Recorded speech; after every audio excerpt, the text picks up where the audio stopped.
백합이 예. 이 회사의 제품이 예. 특성이 민감도가 더 예민한 품종이라는 거죠. 그러니까 지금 다른 그 신촌 친구도 이야기하는 거 보니까 이 회사 씨만. 그런데 이 회사가 우리는 꽃은 비슷하다고 그러잖아요. 예. 우리가 재배할 때는 모양이나 어떤 부위에서 이 모양, 마지막 이 모양 이런 새가 조금 다르다는 거죠. 근데 이 여기 지금 자라서 모르는데 예. 이 중간중간 다 죽어버렸어요. 이거. 그러면 이 품종은 날 때부터 노랗게 나와가지고. 그 가리에 민감도가 높다는 거죠. 가리에. 그러면 지금 얘네들도 아직까지도 이거 뭐 생장점이 녹아 나가는 거죠. 그럼 가리에 민감도가 얘는 더 높은 품종이다. 그냥 오늘 지금 저쪽에 그 절화하는 꽃 봤잖아요. 예. 그거랑 같은 회사 거예요. 그런데 이 품종이 가리의 민감도가 더 높다. 가리의 민감도가, 가리 가다 민감도가. 그러면 우리 농장에만 일어나는 게 아니고 우리 이 밭에만 또 다른 밭에도 일어날 수 있고 제주의 다른 농가에서 이 현상이 동시에 똑같이 나타난다는 거죠. 그럼 이 품종은 심었을 때 우리가 이게 9월달 뭐 10월달에 심으면 그때 가면 이거는 10월 중순에 심어. 10월달에 심어도 그때도 하우스 10월 중하순에 이거 심어. 하우스 온도는 높다는 거죠. 그러면 이건 더 온도 낮을 시기에 심는다는 거죠, 품종이. 그래야만이 가리 가다를 이길 수 있는 품종이다. 저온에 가서. 근데 하우스에는 실제 재배해 보면 고온이 될 수가 많이 있다는 환경상. 예. 그러면 이런 현상이 계속 동반한다는 거죠. 그러면 지금 얘가 울룩울룩하잖아요. 예, 예. 그러면 지금 이런 현상이 계속 동반해가 잘 나타나는 종이라는 거죠. 가리의 민감도가 높은 거죠. 그러면 질소 요구도가 더 많은 품종이라는 거죠. 질소 요구도가. 그래서 이거 일주일 화요일이면 일주일이니까 내일 예. 꽃 작업하고 무조건 와가지고 예. 요소랑 고토 타서 줘버리려고. 예. 그리고 지금 이게 보면 이게 힘이 없다는 거죠.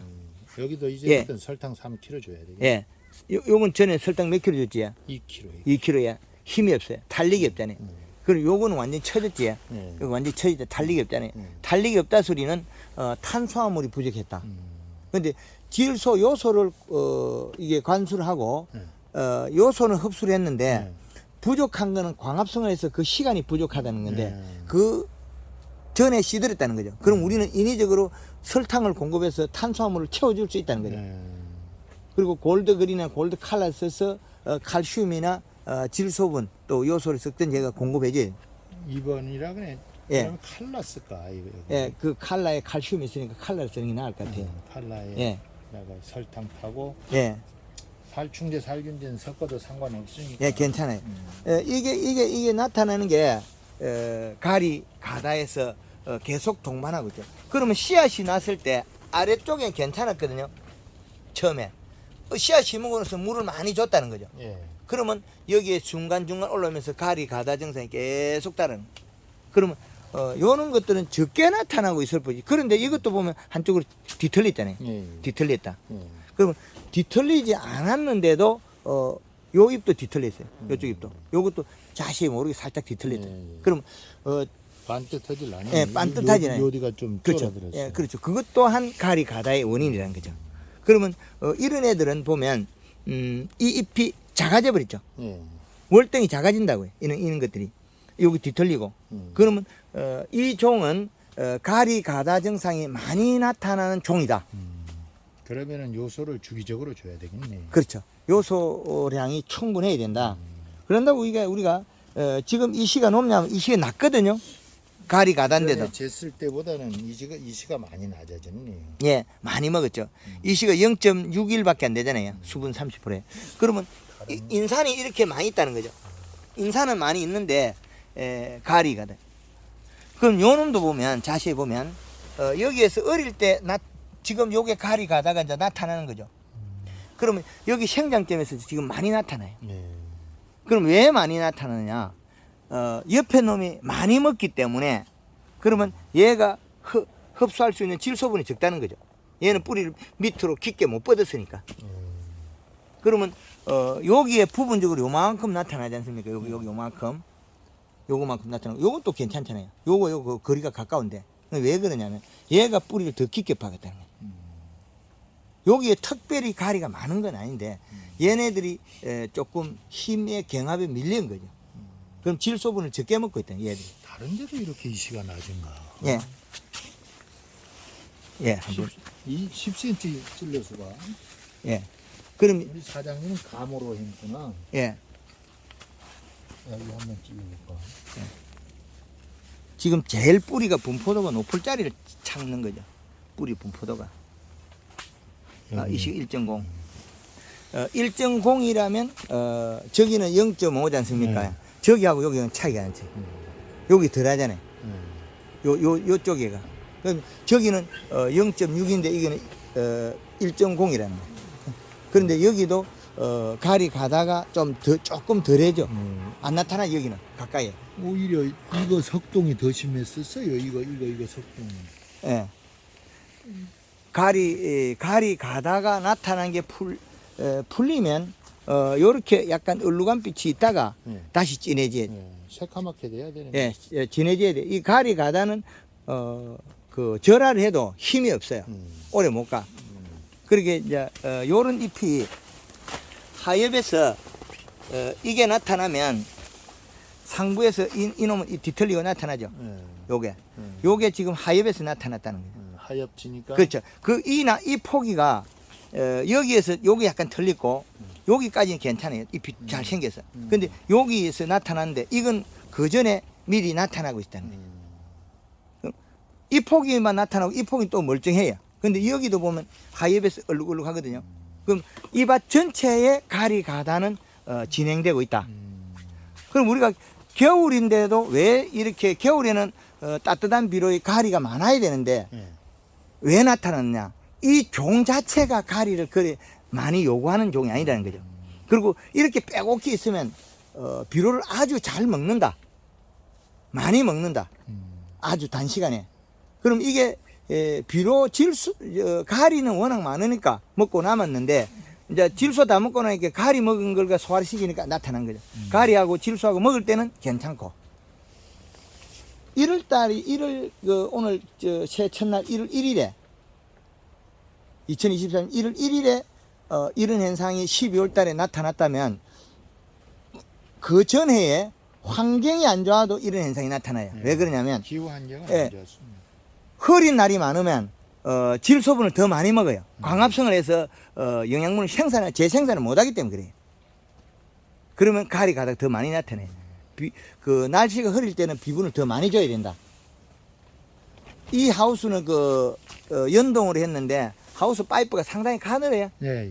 요건 몇 밀입니까? 이게 22mm. 제주도 태풍에 22mm가 견뎌요. 뭐 아직까지는 견뎠습니다. 요 밖에는 바다하고 거리가 멀습니까? 가깝습니다. 바다하고 몇 미터 정도? 한 60m. 바닷가하고 60m야. 예. 근데 여기는 밑에가 절벽이라서 바람이 치고 올라가 버리는 거 같아요. 바다하고 바로 절벽이다, 그죠? 예. 전봇대 한 구간 정도 거리인데, 근데 태풍에 여기는 영향권에서 벗어났다, 그죠? 예, 아직까지는 그렇게 크게 피해를 보지는 않았습니다. 아직까지는 거의 비닐 벗겨지고 이런 거야 노상하는 일이니까 예. 그 신경도 안 쓰고. 하우스가 파괴될 정도는 아니다. 예, 옛날 와 보니까 한동 파괴가 됐어가지고 제가 짓긴 했습니다만 제가 온 예. 후로는 아직까지는 몇 년 동안 괜찮아요. 여기 온 지도 한 6, 7년 넘었지. 태풍도 맞았는데. 네, 이거 하우스 지은 지가 한 30년 됐을 겁니다. 그래, 22mm 파이프가 건재하다는 거는 아주 이게 대단한 일인데, 하우스가 낮아서 아무리 연동이라도, 밀감 재배는 어려운 조건이잖아요. 네. 밀감 재배는 어려운데, 백합은 이렇게 잘 재배되고 있는데, 여기 총 몇 평 정도 됩니까? 한 670평이나 한 700평 가까이 됩니다. 700평이야. 네. 바다하고 가까우면 여기 뭐 토질이 안 좋아서 농사가 작황이 안 좋거나 그런 건 없습니까? 그런 건 없습니다. 오히려 바다 옆에는 예. 기온이 뜨셔가지고 해양성 기후로 인해서 예. 오히려 겨울에 날씨가 뜨십니다. 뜨셔. 음. 바람은 불어도.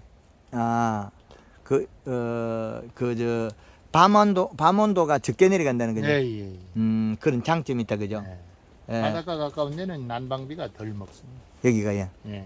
강릉 같은 경우에도 바닷가 옆에는 예. 난방비가 완전히 확 크게 줄어듭니다. 온도 차이가. 예. 겨울에 불난 때도 농사가 될 정도로. 아, 그러면은 좀 추울 때만 주의하면 예. 물 주는 거 주의하고 그러면 어쩌지 옛날엔 해 먹었습니다.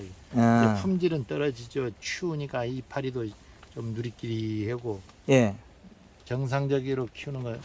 제가 여기 이거 온도 안 줬는데도 뭐 그렇게 특별히 뭐 잘못된 건 없잖아요 아직까지. 예, 예. 여기는 보일러 기름 많이 안 먹는다, 그죠? 예, 다른 데에 비해서는 좀 덜 먹습니다. 예. 이게 탄수화물 더 먹어요. 이 꺾이고 이러는 거는, 가리 가다에다가 질소를 주고, 앞 잎이 세포가 완전하게 완성을 못 했다. 내가 이제부터 무조건 예. 여기도 3kg 줘야 돼. 예. 골드 칼라, 2리터까지 그것도 써도 괜찮아요. 급할 때는. 1.5리터 써라 그러는데, 거기에다가, 설탕, 뭐 3kg까지 써도, 이거 뭐, 뭐 설탕은 3kg 노상 써도 상관없더라고. 기장만.